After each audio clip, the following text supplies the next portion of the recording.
guys, I am Chris Kaler. And I'm Amber Frost on Kajin Cosplay, and today we are back again with you guys with Demon Slayer, episode 10. I don't know what that was, but yeah, episode 10. Last episode was a fight against two of the moon demons. 12 demon moons. Yeah, two of the 12 demon moons. The 12 demons that work for Kibutsuji. Yeah. So the fight seemed easy at first. Like we managed to cut off some arms and it was cool, but then not so much. Like there are some techniques that we don't know about. There are some demons that still pack a punch after you think you've defeated them. So Tanjiro had to think about a bunch of stuff. He's fighting a guy with the ability to basically send arrows that hurt you like a fucking boulder. And he had to basically calculate how his movements were gonna redirect the arrows, and he did it Without touching them. Without touching them, but he did touch them with his technique.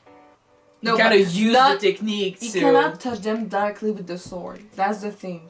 Anyway, if he does, he's gonna get moved by the arrows. Anyway, he did it, and he decapitated that demon as the demon's partner. The demon's partner is fighting Nezuko, who lost a leg. She's also fighting the... what's his name? Yahiro? No. Yahiro. Anyway, Yushiro, the guy who's fighting with the senses. And Legita Mayo. And she's taking care of Nezuko. So a bunch of people are fighting a bunch of people in a bunch of amazing, graphics and with a bunch of crazy it's soundtracks. A bunch of stuff. Woo! Okay, my English sucks today, so I'm very sorry if I make absolutely no sense, but let's jump in this episode and see if I can, be better. Let's go. Alright.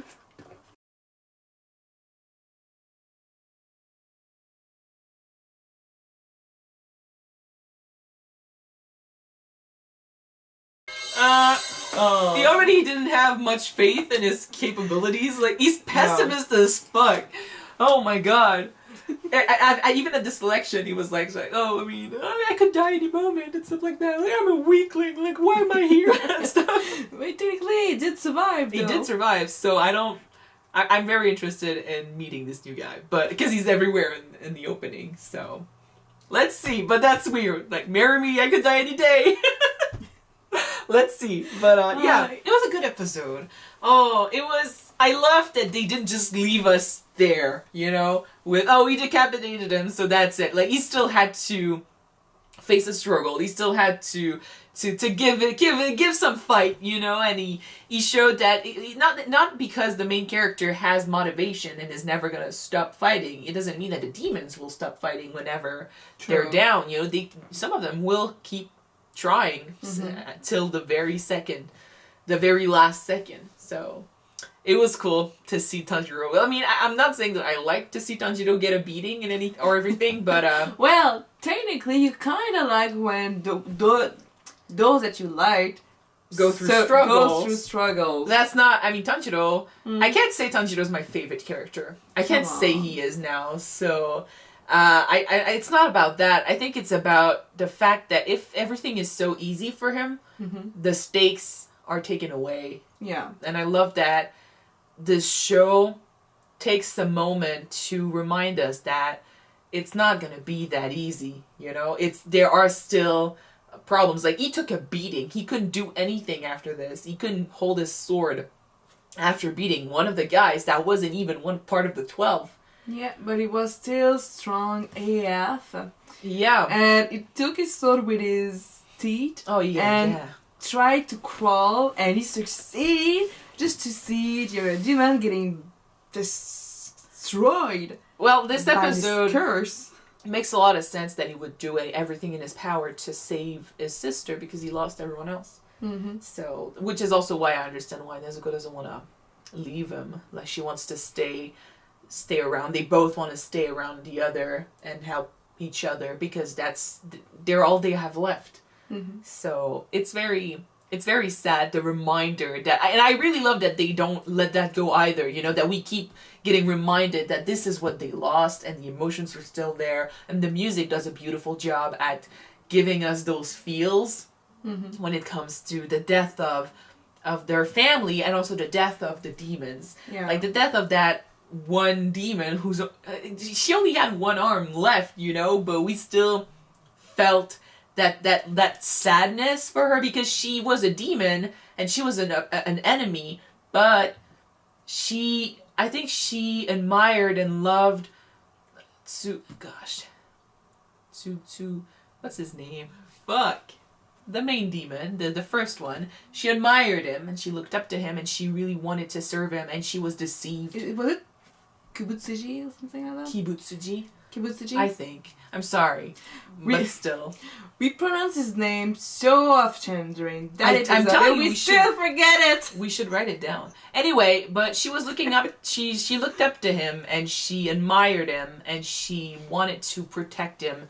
And she thought she was strong. She thought he valued her maybe over others. And she thought that he gave her a great amount of power. But turns out that she was being manipulated into doing what he wants. Mm-hmm. And that I think we learned a little bit more about him in this episode about how he fears... he creates these demons, but he fears them banding together and attacking him. So what does that say about his strength? I have no idea, but... Well, it might be very, very powerful, but it's true that if won against an entire army, the army could still win against him, you know? But you know what it makes me think about, though? What he said when the guy called him sickly, he freaked out, and he said, oh, tell me, am I on the verge of death and everything? And we thought it's because he wanted to look perfect, but maybe he's just afraid of death. Yeah. So that would make more sense because in this episode, the entire purpose of the curse is to make sure that he doesn't create a bunch of demons that will band together and fight him and destroy him. So it's not so much about being afraid of not being perfect. It's about being afraid of dying, which is why he maybe turned himself into a demon. Well, usually when one became immortal because one was afraid once of being dead, you know? Which would also, like, depending on if what we saw with the guy that looks like Tanjiro, if that happened in the past, that could still be a thing. But if it's a vision of the future, it would also make a lot more sense because if he knows that this guy is supposed to kill him, he would be obsessed with getting rid of that kid. Yeah. It might not be that at all, but... I wonder if Lady Tamayo used to be one of the 12 demons. Maybe not one of the 12. Or if she used to be very, very close to Kibutsuji. Anyway, this guy. Kibutsuji. No. The demon boss. I mean, she knows him. Like, she knows about... She was one of the demons that he changed. He turned... so she knew about the curse. She broke it eventually. She knows about what type of person he is, so... Because if she knows so much about him, maybe she was his wife. You went straight to she was his wife. Yeah. I don't know. But, you know, it could have created her to become, like, his queen or something. And he seems content with a human wife. So maybe he's gonna transform her later. I don't know, but maybe she saw who he was and decided to leave and try to destroy him. It could be. It wouldn't be the first time I heard about a storyline like this. But one thing is for sure. Like, I don't know how old he is. I don't know how old she is. We know it's older than 200 years, but she is old. And I don't know if she's one of the oldest demons out there, but if she is, she probably knows him the best because she spent more time in this universe, in this, situation. So, but you got, it's that entire scene with her feeling, hugging Nezuko and then being called human, or at least, Nezuko saying or showing some protective feelings. To me, you are human. Yeah, stuff like that. You know what I mean? You caught it right away. Like, I was like, oh, maybe they've been alone for a while. And it's true that they've been alone for a while, but you caught the hint of, oh, no, it's because she hasn't been human in so long, and to be considered human by someone probably felt great. So, losing your humanity, especially when you still feel, when you still act, she's kind, like, she acts more human than any other demons we've seen. And by being a demon, she technically did kind of lose a part of herself. She did. Like, people don't look at her the same. When they know, they reject her. And she said it herself, like, when she tends to humans, the humans, especially the kids and the older people, they see through the mask, so the disguise. So she hasn't been able to live in society for so long, and she lost a part of herself. And I think it felt like hope, maybe, to have it be turned around, you know, to be told that, hey, to Nezuko, you're human. Yeah. So it was cute. It was really good, and I hope we see them again. Yeah. But I'm so ready to. You know what I was the most glad about in this episode? That Yuhiro finally admitted that Nezuko was a beauty. Oh yeah. That was that was the needed. cherry on top. That was needed. But I think it's because, like, he admires, what's her name? Tamayo. He admires her so much that, and introducing these two people, you know, to his home and placing them in between him and Tamayo and stuff, he showed a lot of jealousy and a lot of rejection. And then when they especially Nezuko, like, she gave Tamayo such great feelings, like, she made her cry and joy, you know, she made her feel good about herself. I think that's when he allowed himself to say, you know, your sister's really beautiful. It's not, I don't think it's about how beautiful she physically is, but as a person, you know, as a being, what she just did was perfect, because it gave Tamayo these emotions. So, and they are also leaving, so technically no longer in between him and his interest. That's it. That's the main reason. Anyway, it was a good episode, but now we get to meet one of the characters from the opening, a guy that I've seen a lot in every Maybe fan he's gonna art. grow some balls since Tanjiro's gonna be with him now.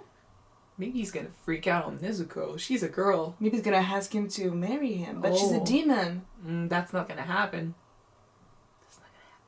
Okay, so we'll jump to the next episode. I'm expecting to see Big Brother between protective, him. you know, don't brother, touch my protective. sister. Okay, thank you guys so much for watching this with us. If you want to see the next episode right away, it's on Patreon already. Check it out. The link is in the description. Yep, so don't forget to subscribe if you want to watch it now, guys. And if not, wait for the next one to be out on YouTube. So we're gonna see you soon, guys. Yes. Bye-bye. Bye.